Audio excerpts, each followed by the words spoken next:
جناب صدیق اکبر رضی اللہ تعالی عنہ، ان سے پہلے نبی علیہ الصلوۃ والسلام کی سیرت کا خلاصہ آپ کے سامنے عرض کیا،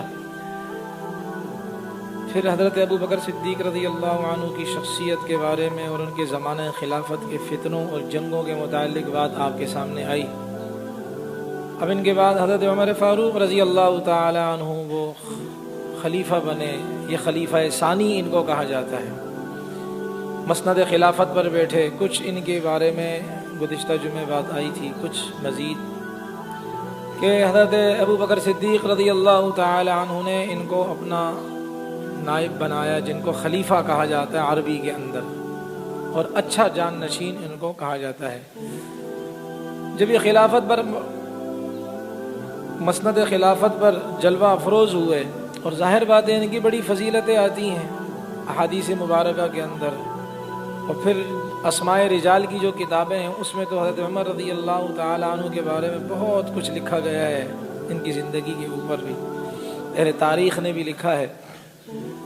ان کے بارے میں نبی علیہ الصلوۃ والسلام کی وہ واضح ایک حدیث ہے جو ہر بچے کے زبان پر بھی ہے، مشہور حدیث ہے، صحیح سند، اس کی سند بھی اچھی ہے، ترمذی شریف میں، دیگر کتابوں میں، لو کان بعدی نبی لکان عمر، کہ آپ علیہ السلام نے فرمایا اگر نبی میرے بعد کوئی ہوتا تو وہ عمر ہوتا۔ اور یہ ایک علمی اصطلاح ہے، لو کا جو لفظ حرف استعمال ہوتا ہے، یہ نا لو، یہ جو حرف استعمال ہوتا ہے یہ ناممکنات میں ایسی چیز کے لیے استعمال ہوتا ہے جس کا ہونا ممکن نہیں ہے۔ جیسے کہ قرآن میں اللہ فرماتے لو کان فیہما آلہۃ الا اللہ لفسدتا، اگر زمین و آسمان میں دو خدا ہوتے تو زمین و آسمان کا نظام تباہ ہو جاتا۔ تو یہاں بھی لو لے کر آئے ہیں، مطلب یہ ہے کہ دوسرے خدا کا ہونا ممکن ہی نہیں ہے، دوسرے اللہ کا ہونا ممکن ہی نہیں ہے۔ اسی طرح نبی علیہ السلام نے فرمایا میرے بعد نبی کا آنا، نئے نبی کا پیدا ہونا ممکن ہی نہیں ہے، اگر ہوتے تو وہ حضرت عمر ہوتے، لیکن ہے نہیں ہے۔ تو اس سے وہ قادیانیت کی جتنی بھی وہ تلبیسات ہیں، جھوٹ فریب ہیں، یہ سارے کے سارے ختم ہو جاتے ہیں اس سے۔ تو یہی ایک، اگر نبی علیہ الصلوۃ والسلام ان کی شان میں اور کوئی بات ارشاد نہ فرما دے، صرف ایک بات، ایک حدیث آپ علیہ السلام یہی فرما دیتے ہیں تو ان کی فضیلت کے لیے کافی تھا۔ اسی طرح نبی علیہ الصلوۃ والسلام نے ایک روایت میں آتا ہے، ارشاد فرمایا جس کا مفہوم ہے ان اللہ جعل الحق علی لسان عمر وقلبہ، اللہ تبارک و تعالی نے حضرت عمر کے دل اور زبان پر حق کو جاری کر دیا، یعنی عمر جو بولے گا وہ حق بات بولے گا، عمر کے دل میں جو خیال آئے گا وہ حق خیال آئے گا۔ اور آپ علیہ الصلوۃ والسلام نے فرمایا کہ ان کا نام فاروق ہے، فرق اللہ بہ بین الحق والباطل، فاروق ان کا لقب ہے، اور اللہ نے، رسول اللہ نے ارشاد فرمایا کہ فاروق لقب اس لیے ہے کہ اللہ تعالیٰ ان کے ذریعے حق اور باطل کو جدا کرتے ہیں، یعنی یہ کسوٹی ہے، یہ ایک پیمانہ ہے، یہ ایک ترازو ہے، جس کو عمر حق سمجھے گا وہ حق ہوگا، جس کی طرف عمر کا جھکاؤ نہیں ہوگا تو حق نہیں ہے۔ عمر ایک پیمانہ ہے، ایک کسوٹی ہے، ایک ترازو ہے۔ سیدہ عائشہ رضی اللہ تعالی عنہا سے پوچھا کہ من سما عمر فاروق، حضرت عمر کا لقب اور نام کس نے رکھا؟ فاروق، عمر تو نام ہے لیکن ان کو یہ فاروق کس نے یہ نام دیا، یہ ٹائٹل کس نے دیا؟ قالت النبی صلی اللہ علیہ وسلم، سیدہ عائشہ رضی اللہ تعالی عنہا نے فرمایا یہ ٹائٹل حضرت عمر کو جناب محمد الرسول اللہ صلی اللہ علیہ وسلم نے اپنی زبان، اپنے لسان نبوت سے یہ ٹائٹل صرف وہ کیا ہے، آپ علیہ السلام نے حضرت عمر رضی اللہ عنہ کو دیا۔ تو کتنی بڑی فضیلت ہے۔ رسول اللہ صلی اللہ علیہ وسلم کی حدیث ہے جس کا مفہوم یہ ہے کہ آپ علیہ السلام نے فرمایا میرے دو وزیر آسمانوں میں ہیں، دو زمینوں میں ہیں۔ آسمان کے وزیر جبرائیل اور میکائیل ہیں، زمین کے وزیر ابو بکر عمر رضی اللہ تعالی عنہما ہیں۔ بڑی فضیلت ہے۔ تو یہ فضیلت والے صحابی، آگے آخر موقع پر ان کی کیا ہے، اسلام کا کسی وجہ سے تاخیر سے میں ذکر کروں گا۔ تو یہ اب کیا ہے، وہ مسند خلافت پر جلوہ افروز ہوئے، اور ان کے ہاتھ میں کیا ہے، وہ نظام حکومت ان کے ہاتھ میں آیا. حضرت عمر رضی اللہ تعالی عنہ نے جیسے کہ پہلے عرض کیا تھا کہ اب ابو عبیدہ ابن جراح رضی اللہ تعالی عنہ کو سب کا کمانڈر ان چیف بنا دیا تھا، بڑا بنا دیا تھا کہ ساری شام کی جتنی فوجیں جو بکھری ہوئی ہیں سب کا ایک متفقہ جرنیل کون ہے؟ ابو عبیدہ رضی اللہ عنہ. اور باقی جو اپنے اپنے جماعتوں پر ذمہ دار ہیں وہ ہیں، لیکن سب کا بڑا کیا ہے؟ حضرت ابو عبیدہ ابن جراح ہیں. اب انہوں نے طے کیا کہ شام کا ایک بہترین علاقہ کیا ہے اس کو زیر نگی کیا جائے. تو انہوں نے آپس کا مشورہ یہ کہ دمشق کا جو علاقہ ہے، شام کے علاقوں میں دمشق یہ ایک تاریخی حیثیت کا حامل علاقہ، اس پر قبضہ کیا جائے.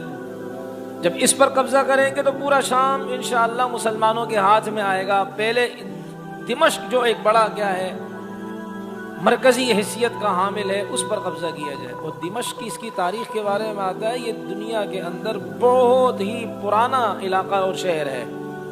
یہاں تک کہ تاریخ والوں نے لکھا ہے کہ جب نوح علیہ السلام وہ جو ان کے زمانے میں طوفان آیا تھا اور جب وہ سیلابی صورتیں تھی، طوفان آیا تھا اور جب پانی ختم ہو گیا ان کی کشتی کیا ہے زمین پر آ لگی.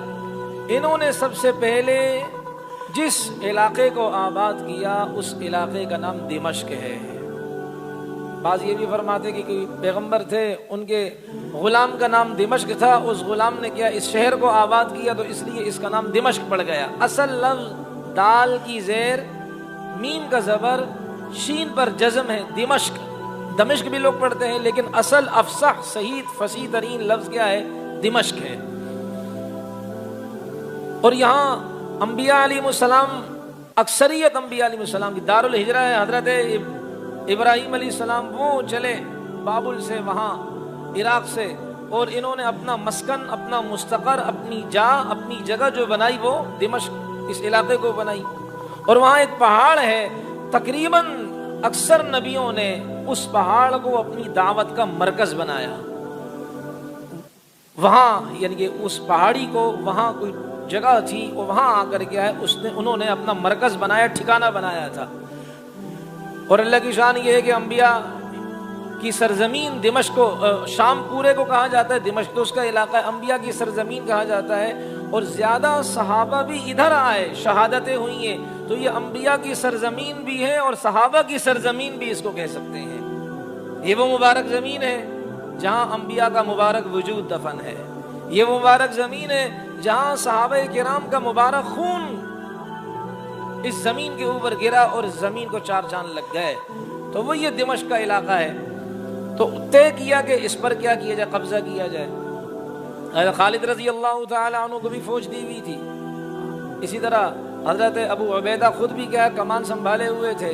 تو یوں کیا ہے خالد ابن ولید رضی اللہ عنہ آگے بڑھے اور انہوں نے ظاہر بات ہے ان کے یہ راتوں کو سوتے تھے بھی نہیں اور سونے بھی نہیں دیتے تھے. خالد ابن ولید اپنے ساتھیوں کو جگاتے کہ کسی بھی لمحے دشمن کی کوئی کمزوری ڈھونڈ کر لائیں تاکہ ہم اس کمزوری کا فائدہ اٹھا کر دشمن پر حملہ کریں.